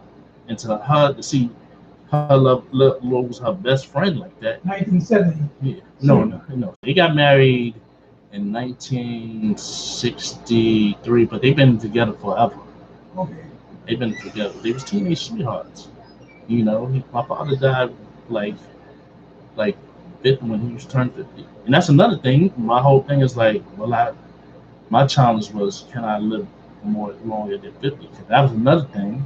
Did you reach that point? Yeah, I'm saying that's the whole thing. Is like me, like the shadow of my father. Everything I had to do, it was the shadow of my father. Like where I do take my kids out to the movies, do this, like that, make sure that everybody was straight. You know, he was close to you like that. Yeah, my father took me. I don't ever recall going to the movies with my father. Yeah, ever. Or with my mother. Return of the Jedi, Jaws. How about you? You went to the movies with your parents? Did you go to the movies with your parents? Well, my parents I went to the movie. I went to the movies with my mother, right? I remember it was this theater because we used to live on 7th and Diamond in North Philly, and it was this theater around the corner, and it was like it was rats running through there on the floor, you know. Wow. Like it was crazy in that theater, but that's all we had. It was you know, owned by, you know, some Spanish people, and they, you know, they did, I guess, the best that they could do, you know. But to this day, they just didn't care. I guess they didn't care. But to this day, like, you know, I kind of like don't like my mom for taking me to the movies because she took me to the movies.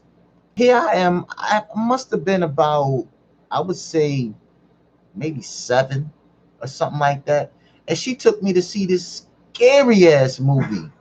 And I had nightmares for days, and I think I'm still like, you know, And I was like, why would she take me to see? It was called Phantasm with the little ball thing or something like that. Wait, you still remember it? All these years I later? remember it now because I was so scared. I was scared as hell. My mom took me to see Halloween, the first one. But you know what the problem with that was, and my aunt explained it to me later. She said, your mother was young when she had you. So she had to take you everywhere. What she wanted to do, she had to take your ass. You know what I mean? So yeah, my mother had me when she was like 14 or something like that. 14, 15, something like that. So it makes sense now. It makes sense. Yeah, now it makes sense. But then I was scared as hell. And I still, look, I can't watch that movie to the day. You know, it was scary. I love watching Halloween. Halloween, yeah. I'm saying, but that's what she took me and my sister to see that. You know, my pops did the baseball games. You know, it was. I mean, you see this conversation here. Now, is there a place where men can just sit down and just talk about men things? Is there a place like that? Is there an environment anywhere? That's what I'm trying. I'm working. Where? The barbershop? Yeah, the barbershop. Yeah, the barbershop. But what I'm saying is, your haircut, you gotta leave, right? You gotta leave. What I'm saying is, this foundation that I'm setting up, I want to do certain nights. Dedicate certain nights to certain events, or certain days to certain events. Where the men come in. It's Men's Day. This is Women's Day. Wednesday. You know what I mean? Something like that, where all people from the community, particularly Black people from the community, or people of color, as they would say, could come in and talk about things that like we're talking about. Create a narrative in our communities. With the people in the community. This is a live call. Okay, you got a call. No, don't forget your thought. Finish your thought. Yeah. Hold on, Nateski. Hold on. Hello? Yeah, hold on, Nateski. Let him finish his thought. So basically, we can have, because with social media right now, we don't talk anymore. It's all about how many likes you got on your Facebook page. Who you following on Twitter, who's subscribing to YouTube. There is no conversation anymore, and we got to stop that, and we have to start talking to each other if we want to move forward as a people. That sounds like a great idea. That's a great idea what you want to do. Thank you, brother. Nate Ski, you're on live. Yeah, well, good mention, it gets in the body shop, but like the man said, there's nowhere people could talk. You got some places, it's just that people really don't talk no more, and they should. And with the like you saying, with the what you said, DNA. The question was again, it was about mental health. Mental health, yes, mental health. Mental health. Well, the problem with that is that us as Black folks and Black men, we don't go to the doctor like we should. Mm-hmm. We don't go in there to let them know we have a problem. We try to do it on our own. We need to go to the doctor, explain to them what's going on, and then mind up, they want to dope you up with all the pills. Nobody want to get involved with that. But now since they got cannabis, the weed, you could go there and get that and then have that taken care of you instead of taking the pill. That's what a lot of brothers got to understand. But there's a lot of mental health out there that need help, but they don't know where to go. But what you need to do then is you start listening to the Doc and Peasy show. You'll learn more on the JewSchoolRadio.com. You'll check us out, and then you'll hear his show talking about the same thing, because he be talking about all that. And so you can learn from that too, because he'll talk about people out there who's mental health. Because we definitely need help. Our brothers and sisters need help into that business. But we can't be ashamed of going to the doctor. Because you got a lot of guys dying of cancer because they don't go to the doctor. You got to go get a checkup. You got to. Yeah. We have to start doing that. Yeah. But let me ask you a question, Nate Ski. You don't have to get too personal, but when you go to the doctor, do you feel like the doctor really cares? Well, I mean, two things. I went to the doctor to get a checkup, and the one doctor I had, he tells me that I had. He said, well, you don't have to get too personal. You know, you have to, unless you want to. I don't care because it's a health. You gotta help your health out. That's on the brother understand what's going on. Went to the doctor. Bottom line is, took a blood test and all that. Came back and gave a note in the mail saying that my high cholesterol is high. I'm like, you got high cholesterol, that? But no problem. So certain things they told me to stop doing, I stopped doing, like red meat. I stopped eating red meat for a whole year. It's a year already. I started eating red meat, and I lost 35 pounds. Well, you were never heavy anyway. You were never heavy on the weight side. Right. That's right. I wanted to see what was going on. Okay. But I feel better and I feel good. You know, but I'm eating natural food. I eat chicken, fish, turkey meat, don't eat red meat. So I'm gaining my weight back little by little. But it's a good thing because I went to another doctor, same place, but I wanted me to have at the time I had a different doctor. He moved on to his own practice. So I got another doctor from Africa. Okay. And he see me after the checkup, after I did all I'm supposed to do, get a follow checkup. He said, hey, you're real good. He said, what you doing? I told him, he said, good, stick with that. He said, you know, you eat a little red meat once in a while, but don't overdo it. That's the whole key. You have to watch out what you eat. Okay. And you know, so I think a lot of brothers gotta understand that we gotta watch what the older you get, you gotta watch what you eat. Okay, so that's all. What I want to ask you, brother, is the doctor that you went to, the first initial doctor that told you had high cholesterol, right? Did he give you a diet plan to tell you, look, you need to stop eating this, you need to stop eating that, you need to eat this, you need to eat that? Yeah, he gave, well, at first he wanted me to take cholesterol pills. Exactly. And I said, hell no. Exactly. I said, hell no to myself. Exactly. I never took it. So after that, my mother-in-law said, go back there and have them send you what's the problem and give you a list of what you eat wrong. So I went back. My mother-in-law is real smart. So I went back and got that. That's when I started realizing, okay, I'm gonna start doing this. So then I started not eating certain things. I started eating on the list was like the rice, potatoes, a lot of starch food. I did a lot. So I stopped and I could start weight back. Right now I weigh 152. I was weighing 185 when I went. So I stopped eating red meat. I lost 30 some pounds.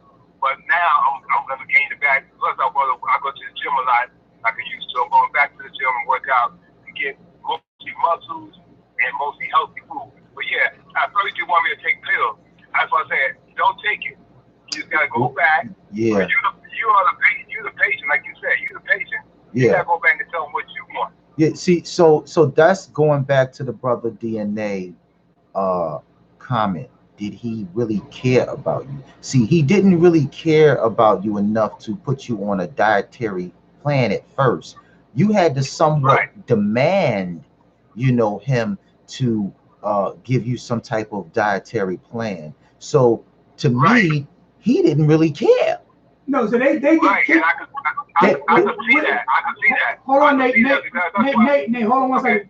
They get kickbacks from the pharmaceutical giant companies to give you these prescriptions because they're getting a kickback. Yes. It's all a racket. I'm sorry to sound pessimistic, but it's a racket. The more stuff he give you, he's getting more money in his pockets, so he can have that beach home in Palm Beach, Florida, and ride around his Bentley.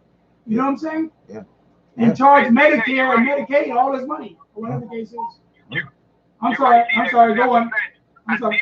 You're right, because see, that's why I knew it, because I worked at the hospital for 16 years for government. Right. I knew that, and I knew that's what they do. Because I see pharmacy people come in with their tie on, their shirt on, and sell all these pills to the doctors to get to. But yeah, I see though. That's why I didn't take it. And I just went to my mother-in-law, and she said, "Well, go back, tell them, give you a list of the blood tests you had, and then tell you what it is."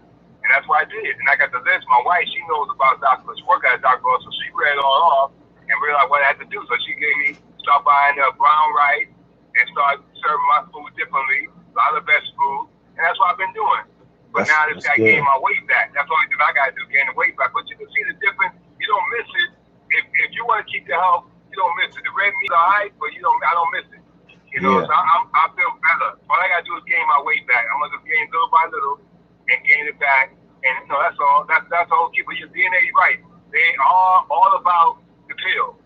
They're all about making money. It's all a racket to make money. They'll charge the government, and the United States government pays all these medical bills because the pharmaceutical companies and the doctors are all in the racket together.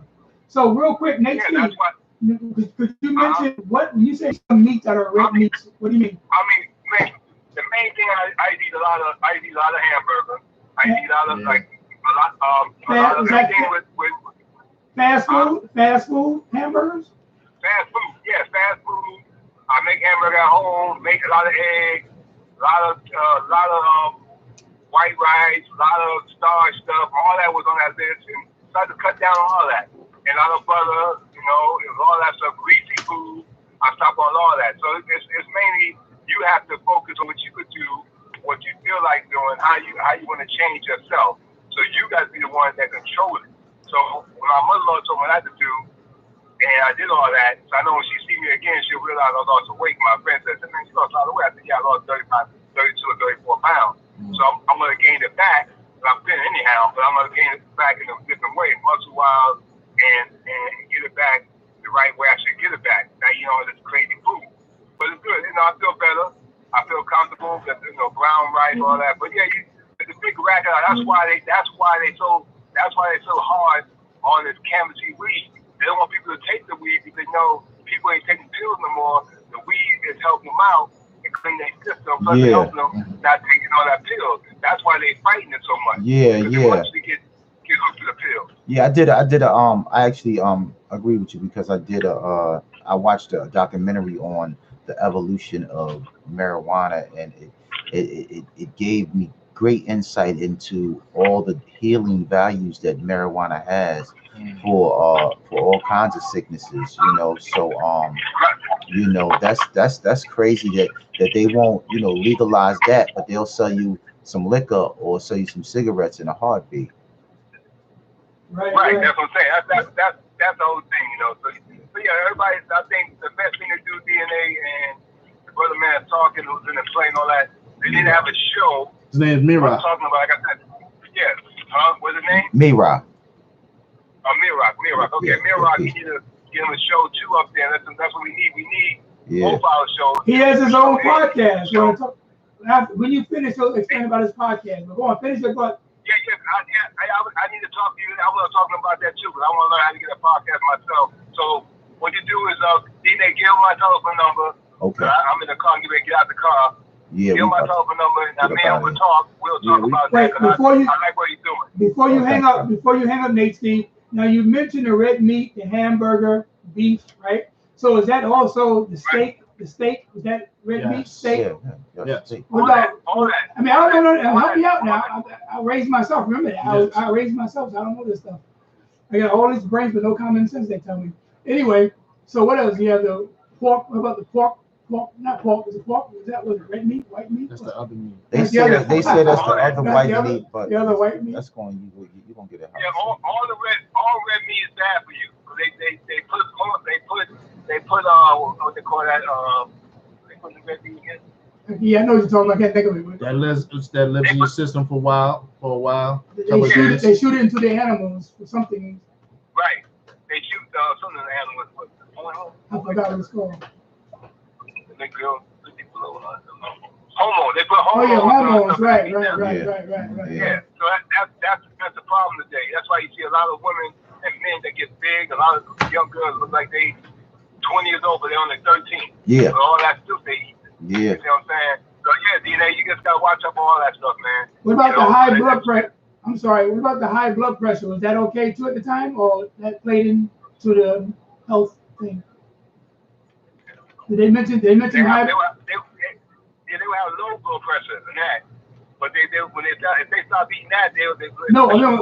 You had low blood pressure or high blood pressure? No, I had none of that. No, okay. none of that pressure. That's what that. No That's diabetes. why I understand what you. I don't want to get too personal. That's why I never understand what. Like the man said, that's why I understand why the doctor said all that. I had none of that. But like I said, I did it. I did it the way I had to.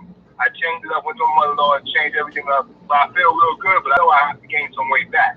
My partner Rob, he told me, "You think you lost a lot of weight?" I said, "Yeah." He said, "Man, you got to eat oatmeal. I eat a lot of oatmeal now, a lot of peanut butter. All that stuff keeps your weight back." That's what I'm doing. But let me tell you what my doctor told me. I'm a diabetic, right? I'm type 2, and she told me if I lose 30 pounds, it'll be wrong. That's what she told me. Oh yeah. She said I would give up medication. All that. That's recent. That's recent. what you gotta do. She said, like, let's go to this work out. I don't. She said if I lose 30 pounds, Yeah. I'm I'm 207. Did she tell you how to? Or No, she said go to the gym. Okay. She said just go to the gym and just work out. But did she give you a dietary plan? No, she sent me to a nutritionist. Okay. Did the nutritionist give you a dietary plan? Yes. She Yeah. told me to like stay away from carbs, which is like fruits is drugs, because everything is. I love. What are the carbs? What are the carbs? Bread, rice. Is that white bread or white bread? Wheat bread? Mainly yeah, but white. all breads basically. She said stay away from all the breads? breads, because like that. Stay away from red meat. Red Stay away meat? from white rice. She told you stay away from red meat? Yeah, she was like, yeah, stop eating so much red meat. She said because like so this, much, but she didn't say lay stay off away the soda. Wait, back to the meat. Back to the meat. Now, were you eating outside a lot? Yeah. Or were you eating in the house? You gotta remember, I'm outside all the time, I'm always working. A lot of my meals is like McDonald's, Burger King. I mean, you're a family man. I would think that you have big dinners with the family. No, but a lot of times I'm a 24/8, but sometimes I'm always working. Always, okay. A lot of times I'm working. See, I thought only single men like me ate crazy. No, because I have dinners. I have dinners at home, but you got to remember sometimes, like during the week, I'm a 24/8. Sometimes, I work almost every damn day. Well, I'm 24 now. So my hours is like from now. 7 in the morning to like probably sometimes 10 o'clock. But you know what you could do, and this is what I do. I bring my food with me. If I cook at home, I take me a little Tupperware thing and bring my food with me. And that's why I got to try. So you're a cook, basically? I cook I got a son I'm raising, basically, on my own. Not on my own. I got a son that lives at home with me. But You know what I mean? You're a good cook. I mean, I went to school for cooking, and I mean, I feel like, okay. I had to raise my, when you raising, you got a lot going on in the background. Yeah, so, basically, I cook my food, and then I bring it to work, and I'll heat it up, in the microwave. You went to school for cooking. I went to school for cooking, but still, like, my grandfather taught me how to cook a little bit when I was younger. I was cooking ever since I was like, 10 years old, I think. You know what I mean? So See, I can't even boil an egg right. Yeah, let alone cook. I have to. So like to me it's like I make my my food, I bring it to work with me, I heat it up in the microwave, I'll bring my breakfast, I'll get me some cereal, some some grain cereal or something like that, and I'll just take a little thing of milk, coconut milk with me to work, and I'll eat my breakfast in the morning. I don't go getting the egg and cheese on a roll every morning, or the bacon, egg, and cheese. I don't do that every morning. Like I try to cut bread out my diet as much as possible. I don't drink soda. I haven't drunk soda in like about 3 years. I haven't drunk any kind of juice in about maybe 3 years. I mean, I just drink water, lemon, apple cider vinegar. That's pretty much it. apple cider vinegar. Oh, apple. Yeah, apple cider vinegar. Yeah. Okay. So you know, I That's good. No, I heard the vinegar part. Okay. But that can maintain your pressure. Yeah, so you know, I strive to do that. Hey, now and then I might have me some beers or something like that. But wait a minute, hey, that's contradiction now. Yeah, all that healthy eating. No, I know, but like I've been ginger beer. No, I've been beer for me. No, I've been trying, striving to like not really, drink that much at all. You know what I mean? So red wine is good. Right now and then. They say red wine is cool. Wine is good. You know what I mean? So you're a healthy eater for the most part. For the most part, I say that for the most part. You know what I mean? Okay. Well, it's like me. I haven't drunk soda in maybe 30 or 35 years. I haven't drunk soda. So what do you drink? What do you drink? Well, I have my own. I drink a lot of milk, juice. I drink. The main thing I drink that I just cut down on those is my Kool-Aid. But I make my own Kool-Aid, so no big thing. Up to me, how much sugar going? That's not really good. I always drink my Kool-Aid. I ain't taking that away from me.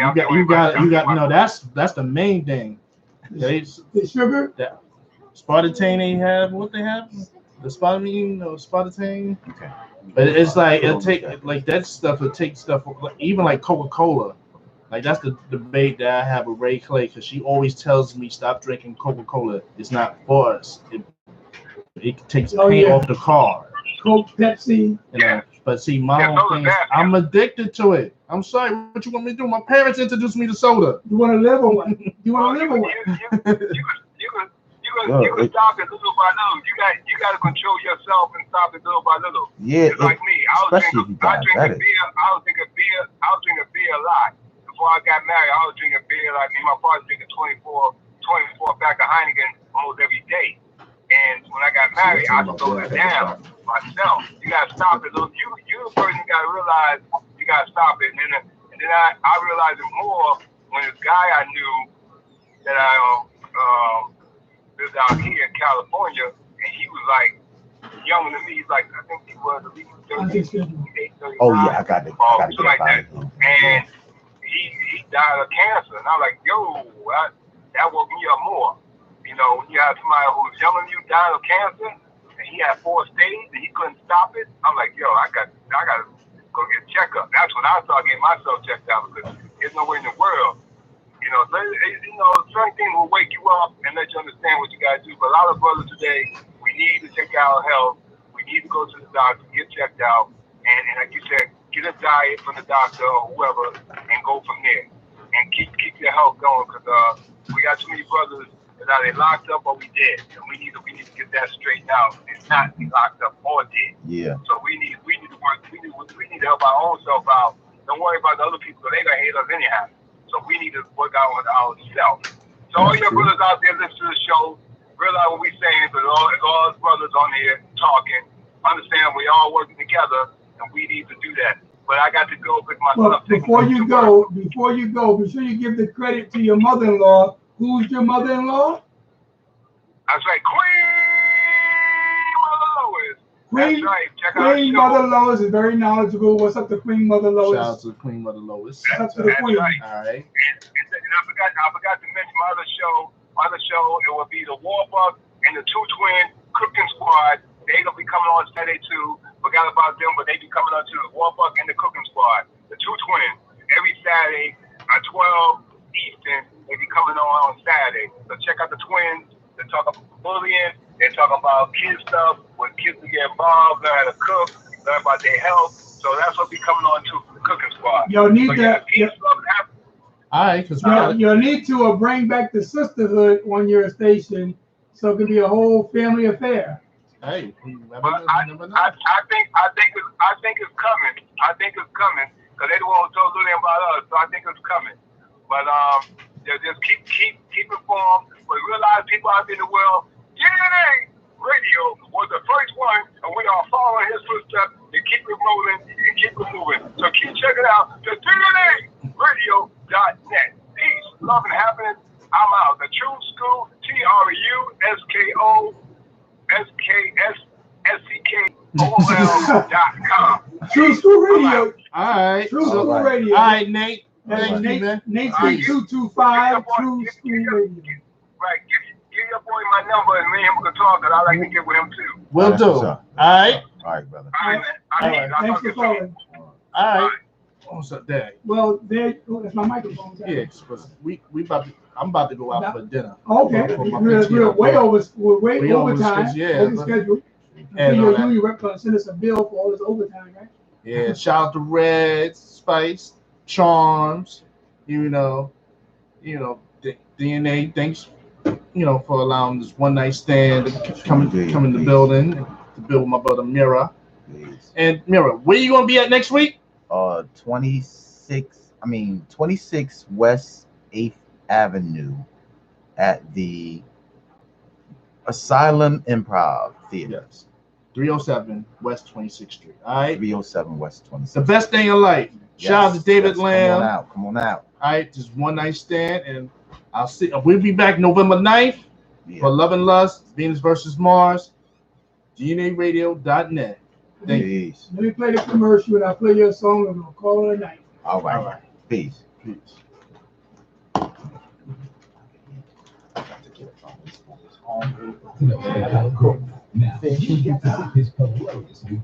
Good show, gentlemen. Thank you. Yeah, straight back. I'm straight sorry. back. I got it. Sales out to have it all.